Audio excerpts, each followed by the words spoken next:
Hi guys, so we're going today sa Makati. We have gig right now. It's August 10, Sunday. So yung gig namin is Social House Makati. So kung gusto nyo makita yung uh, when it comes to the ride and comfort and how it handles traffic. So hindi pa nakasubscribe, my name is Eric. I do vlogs about my Ford Everest Trend here 2025 and also some videos about my band Kill Me Monday. So please subscribe to my YouTube channel and also follow us on Spotify. Search for Kill Me Monday. Okay, so let's go.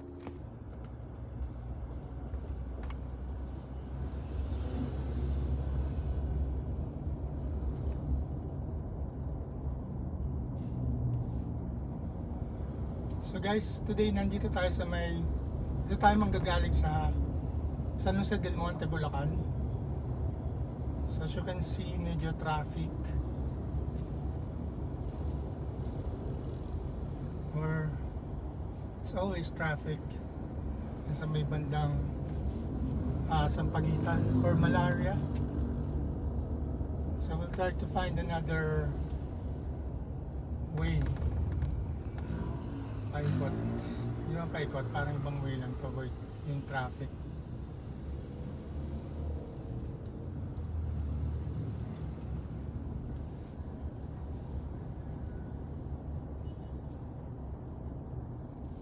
So by the way guys, itong Everest ko na to is nakuha ko noong December 2024. Doon ko siya nailabas. So at the moment, meron siyang 4,037 kilometers na natakbo. So talagang low mileage kasi hindi siya madalas nagagamit kasi work from home lang ako. So nagagamit ko lang siya after, everyday going to the gym. Sobrang lapit lang ng gym. So sobrang sariwa. May dapat 1,000 kilometers siya per month. But yet so far it's still 4,000 kilometers. So December, January, February, March, April, May, June, July, August. January, February, March, April, May, June, July, August. So dapat mayroon na siyang 8,000 kilometers. Diba?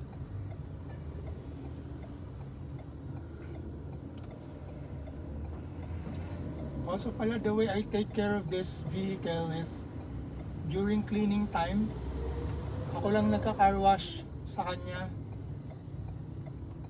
because I don't want or I don't trust those car wash. May kita ka na, minsan isang basahan ang ginagamit nila. Sorry pala, medyo magalaw yung camera ko kasi naka-tripod lang ako and nakapatong sa seat na naka-fold.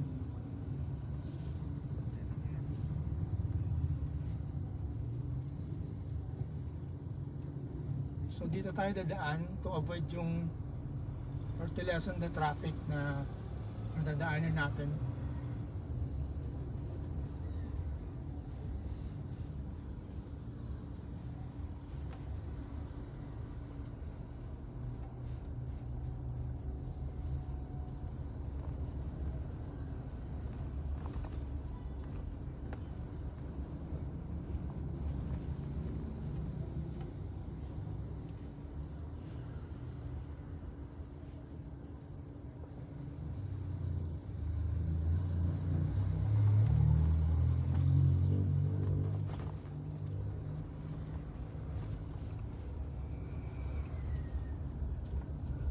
So guys, since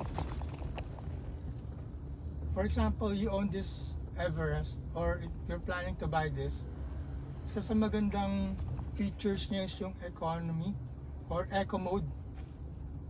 Kasi pagka stop and go traffic, talagang magagamit mo siya. You can switch from normal mode and into eco mode seamlessly. And talagang matipid siya. But you can only, or I only advise to use it during stop and go traffic and not yung dire-diretsong takbo, kasi hindi talaga siya advisable, kasi mas bababa yung takbo mo kilometers per liter na takbo mo. So for example, yan, traffic or mabagal yung takbo, I can switch it to eco mode.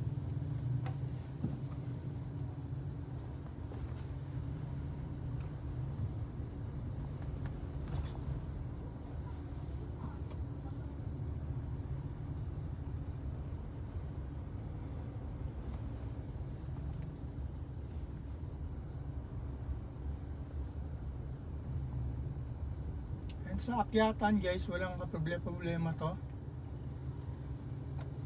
Meron ako naakyat na mas mataas pa dito yung almost guess 75 to 65 degrees. Kaya niya.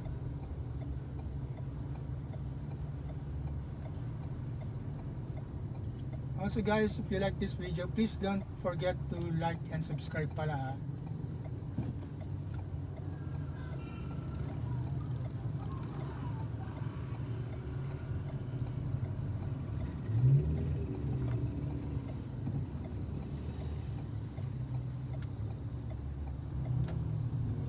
Also guys, we do have a band.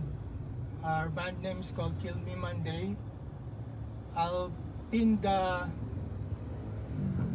Spotify link sa comment or sa description. Please support us naman and follow us on Spotify guys. Thank you.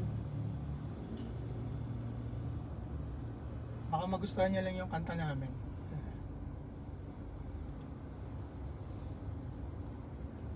So I hope guys nag-enjoy kayo sa mini POV drive natin. Wala kasi yung GoPro. So for the longest time namumblema ako kung how to do yung POV drive like this. And then naisipan ko why not set up my tripod sa may backseat and use my cell phone. Ayan. So okay naman. So moving forward, marami kayong makikitang POV drive like this from me. So kung sakaling nag-iisip kayo to get Ford Everest or Ford Ranger or whatever, at least meron kayong idea, diba? How it performs. So like this during traffic, I'm not sure if you can see my monitor. I can switch to eco mode.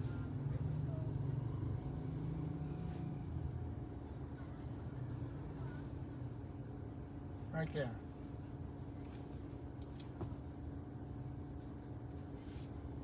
And yung aircon nito sobrang suabe. Sobrang lakas. Pag nababad kayo sa initan, let's say maghapon before kayo umalis, switch nyo na i-on nyo na yung Everest nyo using the app, so you can cool it down, or so that the interior can cool down, and probably up to 10 minutes before you go. Also, normal lang yung malakas na sound na parang hugong or whatever, especially kapag mainit yung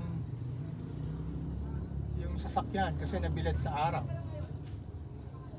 Because some people are asking why is the sound so loud when you start the vehicle from the cold start. That is because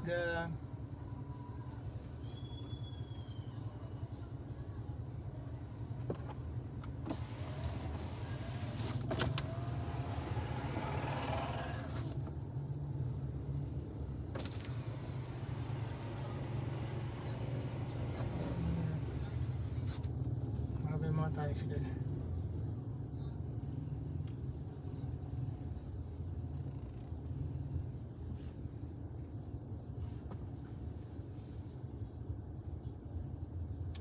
And guys, kung may tanong kayo, please comment down below lang, okay?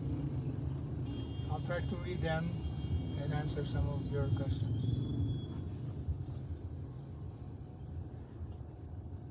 Also, isa pang magandang features nito is yung auto hold. So, especially during this stop and go situation, you don't have to press on the brakes too much.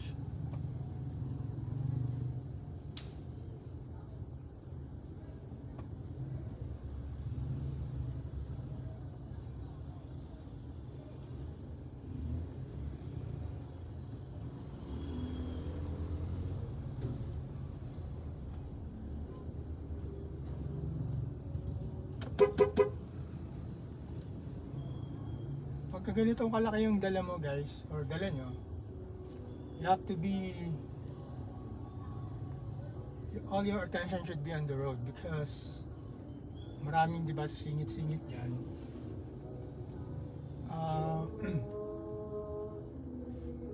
Malamang sana malamang kung hindi kayo attentive, baka masagi kayo.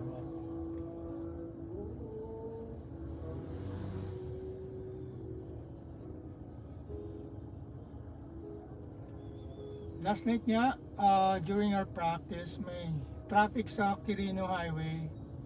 Then yung ginagawa na MRT-7. So I have to find another route to take. Google directed me to a tight, I guess, streets. Meron part doon na parang sobrang sikip na isang sasakyan lang makakadaan. Then meron ako nakasalubong na high ace. Wala siyang atrasan, wala siyang pupuntahan. So I have no choice but to back up. And napakahirap kasi medyo malaki to. So to avoid those kinds of situations, I always make sure na yung dadaanan ko is malalaking kalye unless hindi ko alam yung dadaanan. But madali naman siya i-maniobra, so not a problem with that. Just have to make sure na your eyes is always on the road, right? So like this guys, there will be one MRT-7 station here. This is from here, the end station I believe is here in Tungko.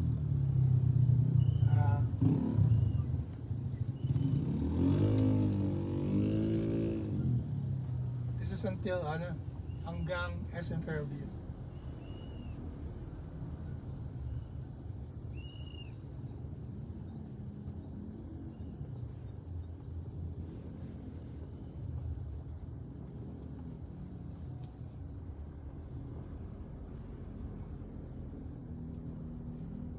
So I'll switch back to eco mode again to save some diesel.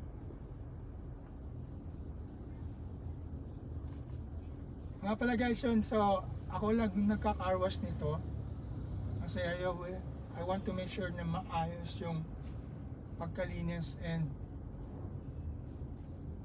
walang unnecessary scratches na mangyari. Mahirap siya linisan kasi malaki. So if you're a busy guy, you don't have time, probably papa-car wash mo talaga siya. Ako kasi work from home lang, so I do it like every 2 weeks. Or pagka talagang madumi na siya, since malaki yung car, I do the exterior cleaning first And then yung interior vacuum lang, linis ng floor mats the other day. So hindi ko siya ginagawa ng isang buong araw kasi nakakapagod. So parang ano na rin siya, parang exercise ko na rin. Diba? At the same time, you're sure na walang masamang mangyayari sa sakyan mo.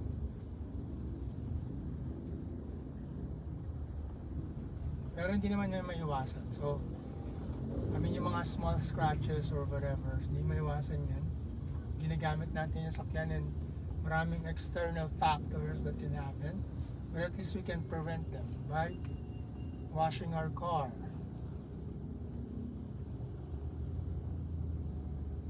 Also, one thing I noticed is merong mga hairline scratches sa headlight. So as I was saying guys, napansin ko yung headlight, meron siyang mga small hairline scratches. Not so much na noticeable, but I think I got it from yung basahan.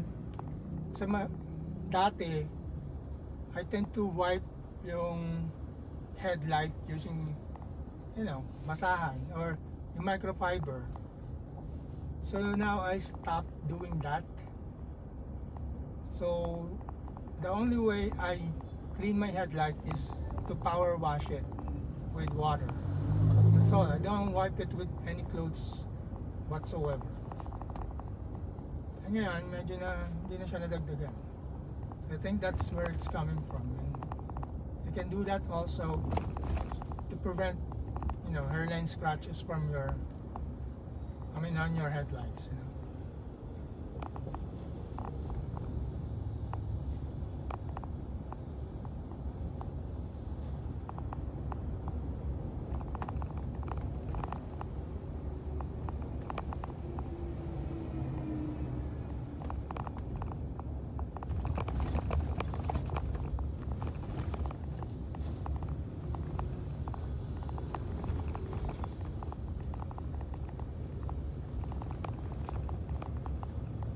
Guys, medyo dire-diretso na yung takbo. Naka normal mode na ako. Kasi maganda rin tong yung modern na yung interior niya compare sa ibang SUV. Saka ito, napaka-convenient nitong 10-inch display na to. Kapag naka-titanium ka, I believe it's 12. So, laki talaga. May wireless Android Auto and Apple CarPlay. You can take calls here also during, just have to connect your phone.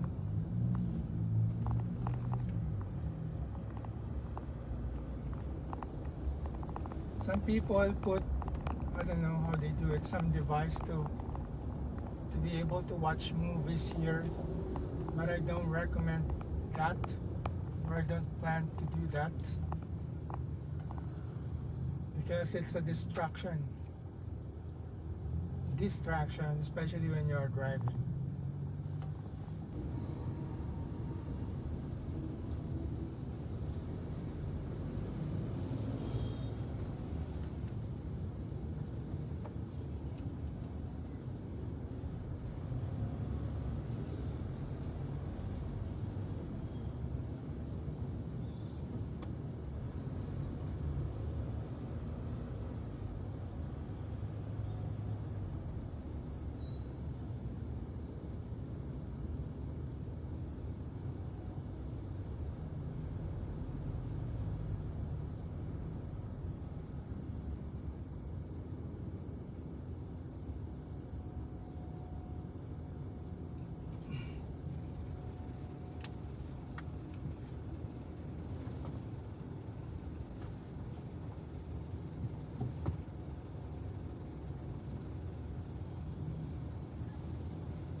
pa mas rider block.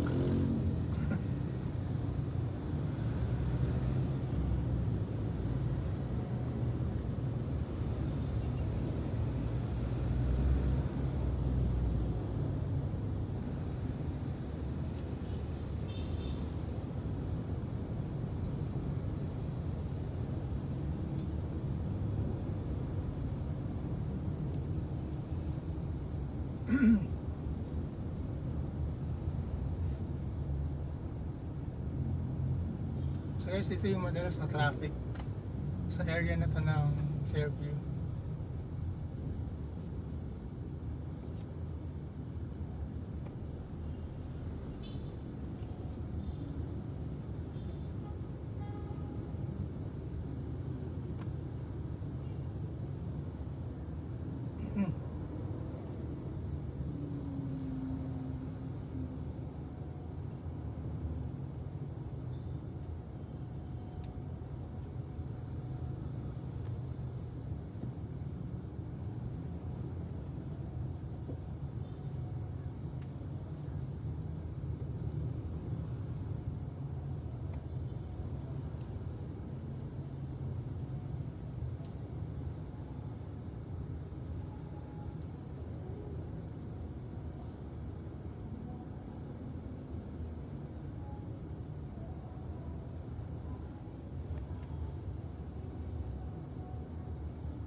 So guys, pasensya na kung medyo tahimik ako minsan. Wala na akong masabi. Meron ba sa inyong taga rito around San Jose del Monte or let's say Fairview? Please comment down below, and kung nakapunta na kayo dito, kung taga sa ibang lugar kayo, comment down nyo rin, di ba? Para malaman ko kung taga saan naman yung mga viewers ko. And again, if you have questions, comment down nyo lang. So far, I've been using this for I guess 8 months. January, March, April, May, June, July, August. Wala pa akong napapansin ng major issues, and lahat naman gumagana. Okay, cruise control gumagana, lahat. Lights are all working, brakes okay naman. Yeah, so far so good.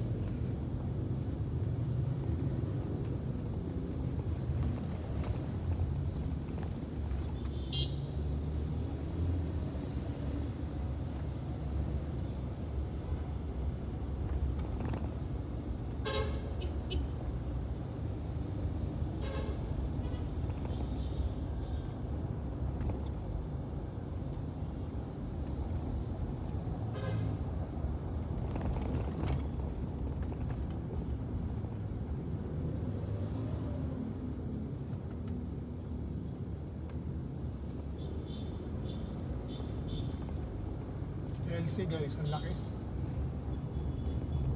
Naka-intimidate sa daan.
This will turn black, guys.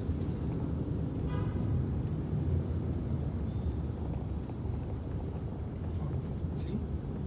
Automatic siya nag-shift. Google Maps kasi. So parang cellphone din. Guys, magpapagas lang ako, ha? Wait lang. Saglit.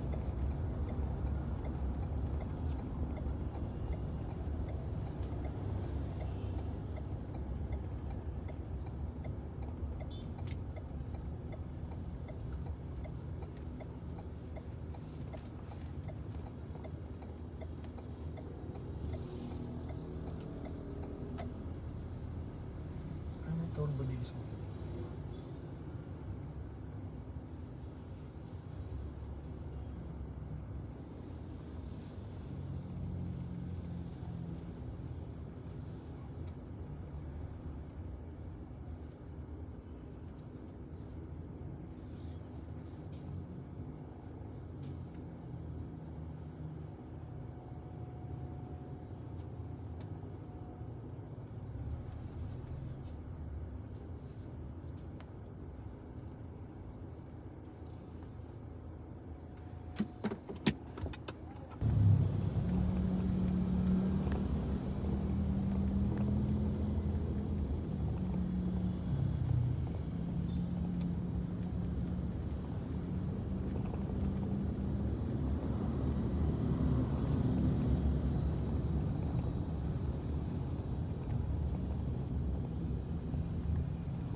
In 200 meters, slight left to stay on Epifanio de los Santos Avenue, Maharlika Highway.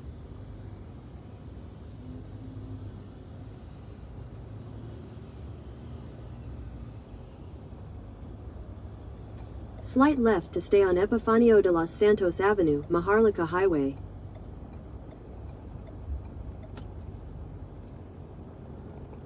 Continue on Route 1 for 1.5 kilometers.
In 200 meters, keep left to continue on EDSA Shah Underpass, Maharlika Highway.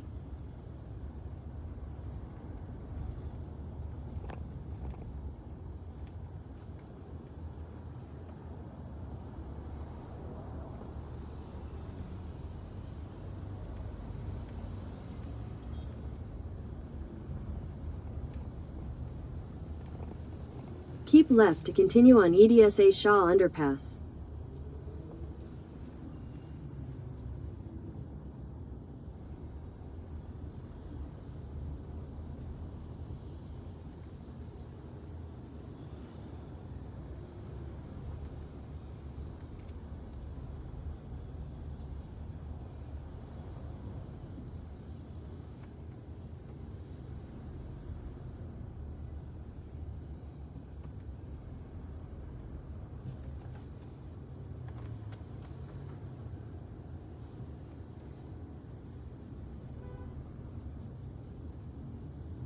Continue on Route 1 for 2 kilometers.